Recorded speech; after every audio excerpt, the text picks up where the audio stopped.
welcome to a brand new episode of the Jampack Report today for October the 29th of 2019. Of course, my name is Samuel Adams, and this is a daily gaming news podcast meant to bring you the hottest stories from around the industry 5 days a week, Monday through Friday, on YouTube, podcast services, and medium.com/Jampack Report. If you want links, they are down below. They will take you to where you need to go. That was a rhyme, and I didn't even mean for it to happen like that. That's the new intro, baby. Go ahead and clip that. Send it. All right. But Death Stranding is coming to PC. Of course, that has been confirmed as of yesterday on Twitter from the official Kojima Productions Twitter account. Very good news for the PC space. Of course, this has been long rumored to be in the works. Then a Switch release for Mario Bros. U Deluxe is coming down the pipe thanks to Tencent. And on top of that, you are getting another pretty big game as well. Xbox All Access is allowing users to get Project Scarlett next year with just a couple of bucks a month if you did want to go with their newest iteration of their financing plan, essentially. But then there is a very, very, very limited edition of an Xbox One controller that will cost $100, but there's only 1,000 of them in the world, and we will talk about even more news than that. But with all of that being said, without further ado, let's go ahead and dive into today's top gaming news. First off, Death Stranding is coming to PC. Death Stranding is coming to PC early summer 2020, Kojima Productions announced on Twitter today. Right now, the game is arriving on PS4 November the 8th, and of course, the tweet in question says pretty much the exact same thing. Sony is publishing Death Stranding and was announced as an exclusive for their PS4 console. Traditionally, Sony's big games have stayed on the PS4, but lately it looks like that's changing. Some of these higher interest games are apparently making their way onto PC after their PS4 debut, like Journey and Neo. Asked which store it will be sold on, publisher 505 Games would not answer at this time. And that's all we know so far. There is no definitive nailed-down release date for the PC version of the game, simply an early summer 2020 timeframe. But if I did have to guess, you would probably be looking at 6 months of a console-exclusive setup for the PlayStation 4. That seems to be the situation here. So you could be looking at this one sometime around May, maybe June. It could even get delayed. Who knows how long the PC version has been in development. But with that being said, very exciting to see the rumors confirmed. Of course, we've been seeing hints, we've been seeing rumblings in the industry of the game coming to PC, and now it looks like Sony is in fact going to allow it to be released via publisher 505 Games on the PC space. This is a very big deal, and my question is, will the Epic Games Store get exclusivity? That would be a very big deal. I mean, of course, Epic Games is making some pretty big moves right now, but to get Death Stranding, one of the most coveted, games that PC gamers just couldn't get their hands on until the confirmation came yesterday. That would be nuts. I mean, that would be like some supervillain shit for some people, but with that being said, who knows what storefront it will in fact be released on. Needless to say, Steam would be the fan favorite, especially for the general community around Death Stranding. But as one developer/publisher put it a couple of weeks back, I'm not really sure who it was, offense of the Epic Games Store, the offense to the Epic Games Store is coming from a very vocal minority, so I don't really know that it matters all that much at the end of the day. However, good to see it coming to PC regardless of where it is, and on top of that, it is very strange to see 505 publishing the game, since it is being published directly by Sony for the PlayStation 4 version of the game. That one strikes me as a bit strange, but at the same time, very cool to see it is going to be coming to PC, and my big question is, how will this impact the PS4 sales of the game? Because many people won't want to wait 6 months, but with that being said, many people might have been planning on getting the PS4 version, and now they think, hey, there's plenty to play right now. I've got The Outer Worlds, I've got Modern Warfare, I've got a couple of other games coming down the pipe. I don't need this game until it comes out on PC when it's got unlimited frame rates and incredible textures, etc. So we will see if it does in fact hurt the bottom line, but at the end of the day, I don't think it matters too much. Everybody is pumped about this game, whatever the hell it is, because I still don't even know. It's Amazon Delivery Simulator 2019, baby. Let's get it. November the 8th, 2019 on the PS4, sometime in summer of 2020 on the PC. However, Switch China launch draws near as Tencent approves to publish Mario Bros. U Deluxe. The Chinese publisher has also approved to bring Monster Hunter World back to shelves. The Nintendo Switch is edging closer to its Chinese release as the first key party title has been approved by the government's regulator.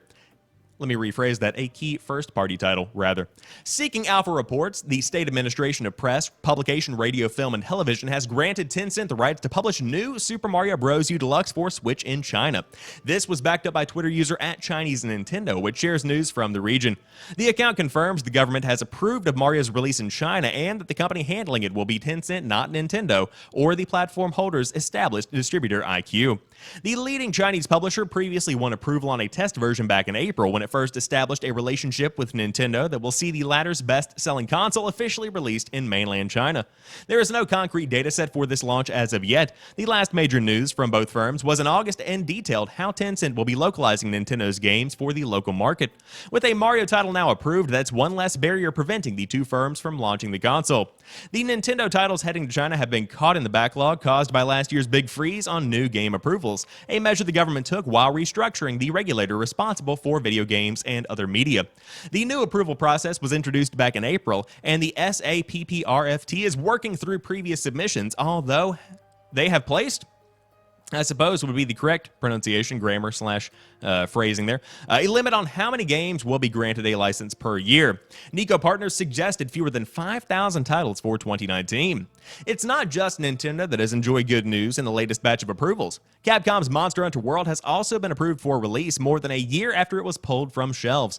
At the time, the game's removal has been attributed to a large number of complaints that it failed to meet China's publishing regulations, although analysts said Monster Hunters did not feature any obvious infractions. But very big news here for the Chinese market, and I've been saying this for months and months and months. The Chinese market is incredibly undertapped. It is one of the largest gaming markets in the world, and Tencent is getting in there, and they're making big waves, and they're working with external partners to bring previously closed-off franchises, hardware, and in general gaming experiences to fans in China, and that could be a good move. Now, with that being said, many people are uncomfortable with just how ingrained Tencent has become in pretty much every area of entertainment. They're very ingrained in the video game industry, especially on the mobile side of things. Of course, they have minority stakes in multiple big video game companies, but I haven't seen any infractions from the company itself that has shown me they are untrustworthy of this kind of responsibility. I haven't seen Tencent break apart any of my own trust. I've had really good experiences with the company that I've been able to, play their games in a very timely, organized, well thought out manner. It's a fine experience whenever I play anything related to Tencent, and so I can't really complain that much. Of course, needless to say, my comment section is probably going to be full of people that have a bullet-pointed list of reasons Tencent sucks. That's perfectly fine. I'm just saying, I haven't had any problems with them as of right now, and at the end of the day, I just want everybody around the world to play very good games, and Monster Hunter World, phenomenal. On top of that, Nintendo products, some of the best stuff we are getting in the industry today, and now could be coming to China. So with that being said, it looks like Switch Chinese release, that's a better way to put that, is drawing near, and some pretty big names are on board. And on top of that, Monster Hunter World is coming back. But maybe you want an Xbox One X, not a Nintendo Switch. You could have one thanks to the All Access program, but now you could be getting a Project Scarlett with that same program's upgrade option. Microsoft is bringing back Xbox All Access, in addition to expanding the availability of the program to include the UK and Australia. Stateside, the financing program will relaunch on November the 18th through Amazon. Meanwhile, in Australia and across the pond, Early Access and All Access, will be available starting October 29th and November the 5th, respectively. With the launch of the Xbox One S All Digital Edition, the most affordable tier now starts at $19.99 per month for 24 months. Alternatively, you can get an Xbox One S for $22.99 per month for 24 months, or an Xbox One X for $30.99 per month for 24 months. Whichever console you pick up, each comes with a 24-month membership to Microsoft's Xbox Game Pass Ultimate service, which bundles together Xbox Live Gold and Xbox Game Pass. On top of that, Xbox Game Pass for PC. The former allows you to play games online as well as get access to Microsoft Store discounts, while the latter is Microsoft's monthly subscription service that includes more than 100 games. Once you have done the math, all three tiers represent a discount over purchasing the consoles outright and paying for the services individually. Once Microsoft launches Project Scarlett next holiday season, you'll be able to upgrade to the company's next-gen console, provided you've made at least 18 payments on your existing purchase and return your console, controller, and power cord in good working order. There is also a $20 fee be if you are upgrading from the Xbox One S All Digital Edition.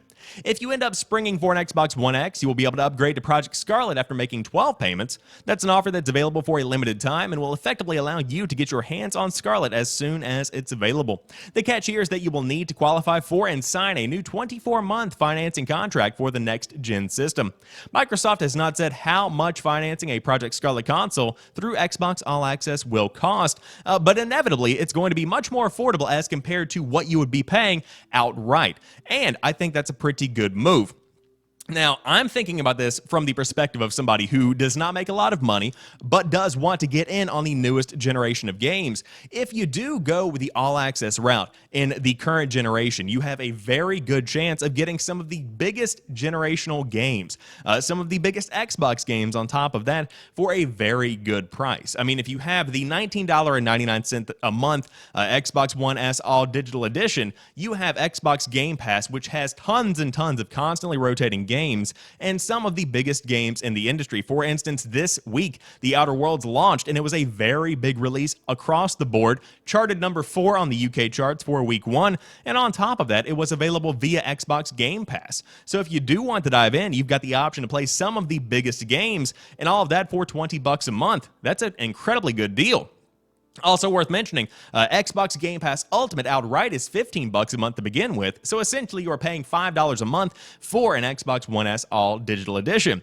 Now, the main story here is the upgrading to the Project Scarlett situation here, which is also going to be changing the game a good bit, because I think you could pretty much estimate when we are going to be seeing the release date for Project Scarlett, because if you do have to have 12 payments before you can upgrade to the next generation console, that puts its release date at roughly November the 18th if we are going with the stateside release date for this new version of Xbox All Access via Amazon.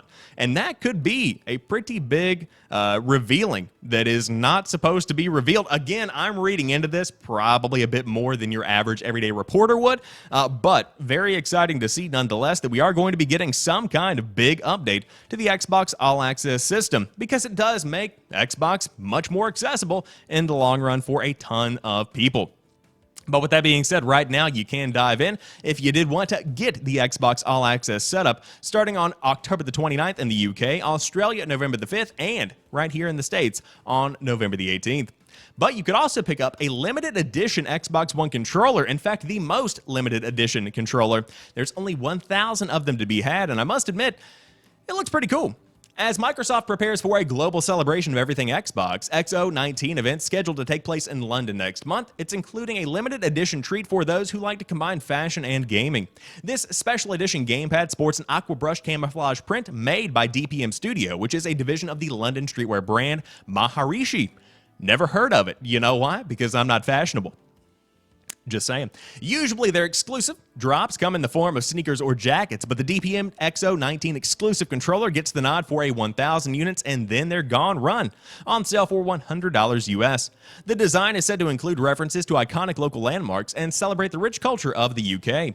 While limited quantities will be sold each day at XO19 and Microsoft's new London store, most can snag it online via the Microsoft Store on November the 14th at 5 p.m. Eastern Time, immediately after the Inside Xbox stream. There is also some similarly branded apparel and free wallpapers perfectly suited to help Xbox playing Hypebeast complete the look. The rest of us will have to settle for games, services like xCloud, or hopefully a peek at the next-gen Project Scarlett hardware.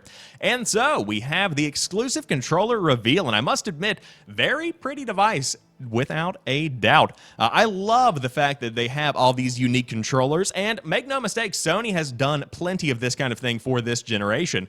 But $100? Are you kidding me right now for this skin? I mean, I get that there's only 1,000 of them. I get that you are partnering with a very exclusive streetwear brand, but at the same time, you're almost to a very, very high-end scuff. Even with that being said, the Elite controller you could get for, I think, $150 starting out. I don't know about that one, Chief. That's a bit high for a limited edition color scheme and a camouflage controller.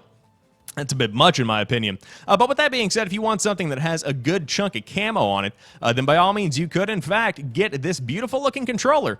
And of course, it's at the end of the YouTube video, so there's this disgusting looking advertisement, so you can't really see it. But exciting nonetheless for those that collect controllers, because I know a ton of those people are out there, and man, it looks good. But God, I can't wait until the next generation when hopefully they ditch the AA batteries on these Xbox controllers. It is 2019. Do you know how affordable lithium-ion batteries are? Do you know how affordable it is to recharge a controller in today's day and age? Why am I still helping Duracell keep their stock up? I don't get it. Now, with that being said, Fallout 1 subscribers in Fallout 76 are being targeted by non-paying players. Fallout 76's Fallout 1 subscription service has created class warfare within the game's world. The launch of Fallout 1, a $99 a year subscription to Fallout 76 that grants members private servers, unlimited stash, and other benefits has been very rocky.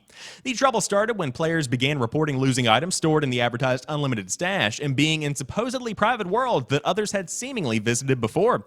But it looks like Fallout 1 is now facing a different kind of problem, one that isn't technical in nature. A number of Fallout 1 players on the game's main subreddit have been running into abuse from others who did not subscribe to the service. Fallout 1 members get exclusive icons, emotes, and other unique cosmetics that can make them easy to identify, which can sometimes lead to them becoming targets for cyberbullying. A thread on the Fallout 76 subreddit has over 8,000 upvotes and is full of stories of first players getting targeted in adventure mode. Others talked about getting abused by groups of players anytime they use the first exclusive emotes. The divide between haves and have-nots has increased the friction in an already volatile community. Some perhaps jokingly have suggested creating a gated community oh my god, exclusive to paid customers. Although some of this can be avoided by muting offenders or switching servers, there is no avoiding the massive potential for griefing the service created in the first place. It seems the story of Fallout 76's troubles will never end. I like the idea of a gated community. That sounds very appealing to me. With that being said, what an absolute embarrassment this has become. They literally patched in classism for Fallout 76, and that's why part of me will always love that community. Now, make no mistake, I don't play Fallout 76. I have no intention of playing Fallout 76, but the fact that you do have Fallout 1 subscribers essentially being targeted in a Robin Hood kind of dystopian future, that gets me. I love it. I support it. I fully ship it, without a doubt. But of course, in reality, very annoying for those that are trying to play the game, that are trying to support Fallout 1, and that's totally understandable. I understand your frustration. But I suppose part of me wants to say this is part of Bethesda trying to work through the issues of Fallout 1 and try to patch in new updates that will even this out and maybe potentially limit the amount of griefing that can go on. And the other part of me wants to say, get good, because you're just going to have to adapt and overcome. But with that being said, Fallout 1 subscribers are being targeted by those that are just simply trying to play the game. All 7 of them. However, finally, the PlayStation 5 might not have launched yet, but Sony is already trademarking PS6 up to PS10. Sony is looking to the future, as companies often do, by trademarking possible names for its future console generations. Sony Japan has filed for trademarks for a number of PlayStation console names. The company applied for trademarks for PS6, 7, 8, 9, and 10. All trademarks spotted by Gematsu are for home console devices. This news is not particularly surprising. Companies often move to secure trademark rights well in advance of the product existing.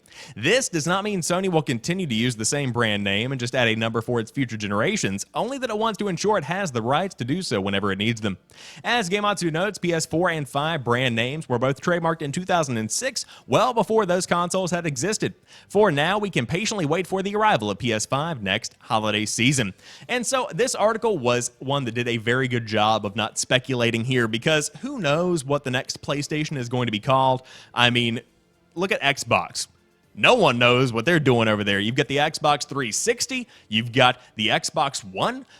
Who knows what Project Scarlett is actually going to be called? Personally, I'm partial to just calling it Xbox, and I'm partial to the next PlayStation just being called PlayStation, because then you could just iterate on the hardware time and time again and have it kind of like an iPhone setup, but you just call it PlayStation 2019, PlayStation 2020, etc., etc. However, very wise move to go ahead and soak up these PlayStation trademarks, these PlayStation brand names, because quite frankly, it makes sense to have them under your belt, whether you use them or not. And I mean, if you are going roughly in the same amount of time in between each console, this hooks you up for the foreseeable future, the next maybe 20 years, I would estimate, of PlayStation consoles. Who knows what the gaming landscape will look like in that time? But if PlayStation continues its domination, you could be seeing the PlayStation 10.